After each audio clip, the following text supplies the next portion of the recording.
नमस्कार, मी doctor Swati Mujumdar, pro chancellor Symbiosis skills and professional university Kiwale Pune. मला सांगायला सर्वांना अतिशय आनंद होतो की आज या युनिव्हर्सिटीमध्ये जवळजवळ 1500 विद्यार्थिनींनी ॲडमिशन विविध कोर्सेस करता घेतलेली आहे आणि आज त्यांचा इंडक्शन प्रोग्राम म्हणजे पहिल्या दिवशीचं ज्याला ओरिएंटेशन असंही म्हटलं जातं असा कार्यक्रम आज इथे संपन्न झाला.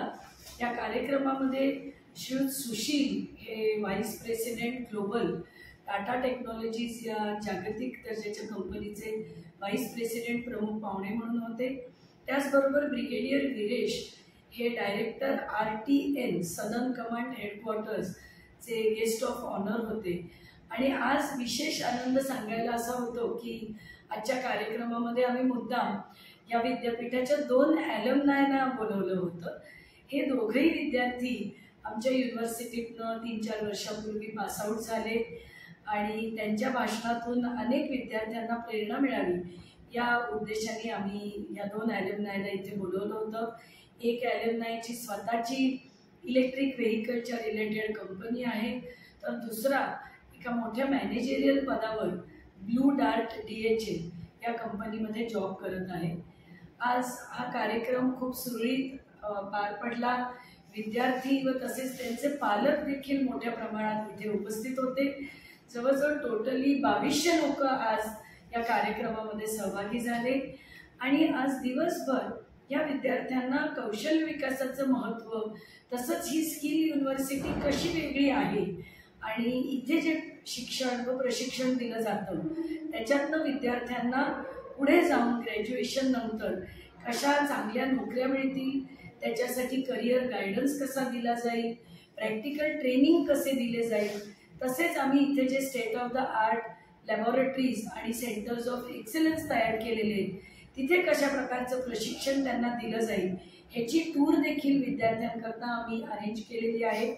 पालकांसाठी खास करून आम्ही एक वेगळी मीटिंग घेत आहोत, कारण मला असं वाटतं की पालकांना माहिती असण्याची गरज आहे की आपला जो मुलगा किंवा मुलगी असेल ज्या विद्यापीठात शिकत आहेत त्या विद्यापीठाचं वेगळेपण काय आहे आणि स्किल युनिव्हर्सिटीमध्ये विद्यार्थ्यांना प्रॅक्टिकल ट्रेनिंग जे दिलं जातं त्याची माहिती देखील पालकांना असावी असं मला वाटतं.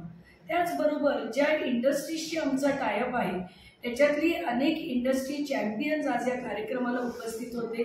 त्यांना देखील पालकांना चान्स मिळणार आहे भेटायला व जॉब्सबद्दलची माहिती करून घ्यायला. तर पालकांच्या बरोबर आम्ही एक सेपरेट मीटिंग घेतलेली आहे. तसंच विद्यार्थ्यांना पूर्णपणे दिवसभर ओरिएंटेशन या स्किल मॉडेलबद्दल दिलं जाईल. मला खात्री आहे की ह्या ओरिएंटेशन किंवा इंडक्शन प्रोग्राम नंतर पालक तसेच विद्यार्थी मोटिवेशननी या युनिव्हर्सिटीमध्ये कष्ट करतील, अटेंडन्स देतील, कारण शेवटी अटेंड जर केलं नाही तर यश मिळणं अवघड आहे. त्यामुळे हार्डवर्क, कष्ट आणि सिन्सिअरिटीनी जर विद्यार्थ्यांनी अभ्यास केला तर नक्कीच त्यांना यशाची गुरुकिल्ली त्यांच्या हातात असणार आहे. असं आम्ही हा आज वेगळा एक इंडक्शन प्रोग्राम केला होता. आज मीडिया देखील मोठ्या प्रमाणात इथे उपस्थित होते, त्यांचे देखील मी आभार मानते मनापासून. धन्यवाद.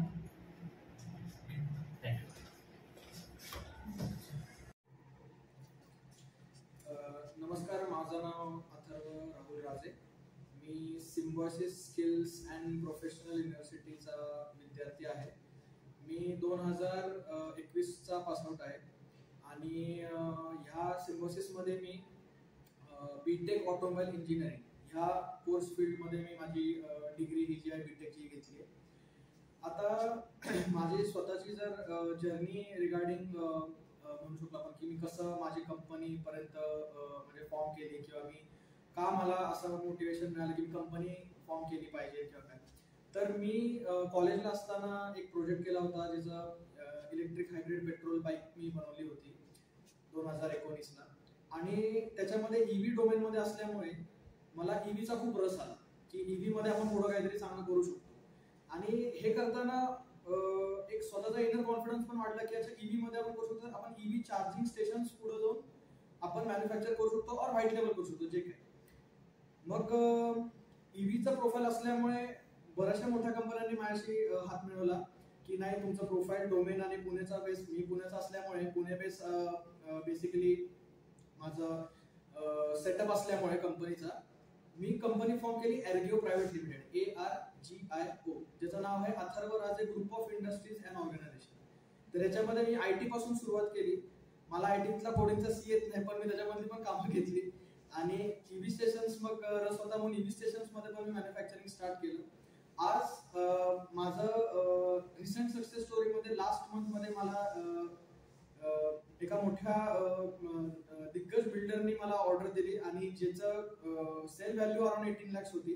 माझा मागच्या वर्षीचा जो पूर्ण वर्षाचा टर्नओव्हर होता तो होता 8-9 लाख आणि ह्या वर्षाचा माझा मागच्या महिन्याचा 18 लाख आहे. ही गोष्ट माझ्यासाठी खूप मोठी आहे, कारण की मी जी सुरुवात केली आणि तिथून मी जे इथवर आलेलो आहे ते झिरो कॅपिटल इन्व्हेस्टमेंटनी आलेलो आहे. मी कुठलाही एक त्याच्यामध्ये सिंगल पेनी टाकला नाहीये की मी 15 लाख टाकेल, 20 लाख टाकेल आणि त्यातनं सुरुवात करेल बिझनेस. तसं कुठलंच न केल्यामुळे जो येतो तो सगळा प्रॉफिट आहे. सो सेल द प्रोडक्ट आणि डायरेक्टली आपण मार्केटमध्ये होतो. पण आता हे होऊ शकलं कसं, कारण की इन्फ्रास्ट्रक्चर बेसिकली माझ्याकडे नव्हतं. माझ्याकडे इन्फ्रास्ट्रक्चर करायला एवढी इन्व्हेस्टमेंट अमाऊंट नव्हती. माझ्या आई वडिलांनी मला खूप सपोर्ट केला या गोष्टी बाबतीत, मेंटली थोडा म्हणजे थोडा पैशा बाबतीत पण, किंवा हा ठीक आहे पेट्रोलला किंवा बाकीच्या एक्सपेन्सला तुला लागतात पैसे, त्यांनी खूप सपोर्ट दिला मला त्या गोष्टींसाठी. आणि ते करता करता मला बेसिकली मार्केट कसं कॅप्चर करायचं ह्याचं नॉलेज मिळाल्यामुळे आज मी महाराष्ट्रामध्ये माझं मार्केट आता पूर्ण वाढवतोय ईव्ही चार्जिंग स्टेशनचं. तर ह्याच पद्धतीने पुढं एर्गिओ प्रायव्हेट लिमिटेडला ग्रो करत राहील आणि जी झिरो इन्व्हेस्टमेंट पासून जी सुरुवात आहे ती काही कोटीमध्ये माझं टार्गेट आहे, त्या टार्गेट अचीव्ह करेल आणि पुढच्या येत्या 5 वर्षामध्ये 5000 चार्जिंग स्टेशन बसवण्याचं जे स्वप्न आहे त्याच्यासाठी नक्कीच धावेल. थँक्यू. सिम्बायोसिसने तुला काय दिलं? सिम्बायोसिसने मला जे दिलं ते आहे कौशल्य, की हे कौशल्यापर्यंत पोहोचू मी शकलो फक्त सिम्बायोसिसमुळे. त्याचा रिझन आहे की स्किल हे मेजर फोकस असतो कुठल्याही कॉलेजचा, किंवा सॉरी प्लेसमेंट हा मेजर फोकस असतो कॉलेजचा, पण ह्या कॉलेजचा मेजर फोकस आहे पहिला म्हणजे स्किल, कौशल्य. स्किल असल्यामुळे माणूस काही करू शकतो, हे मोठं उदाहरण मी आहे. कारण काय स्किल जर नसेल तर कुठलाही माणूस प्रगती करू शकत नाही. तर जे सिम्बायोसिसने मला दिलं ते म्हणजे स्किल कसं अक्वायर करायचं ह्याचं नॉलेज. त्यामुळे मी आज प्रत्येक माझ्या गोष्टींमध्ये पहिल्यांदा नॉलेज आणि त्याचा मास्टर कसं व्हायचा ह्याचा विचार असतो आणि नंतर त्याचा वाढवायचा कसं आहे मला माहिती. त्यामुळे स्किल असेल तर माणूस प्रगती करू शकतो, हे मी उदाहरण देऊ शकतो.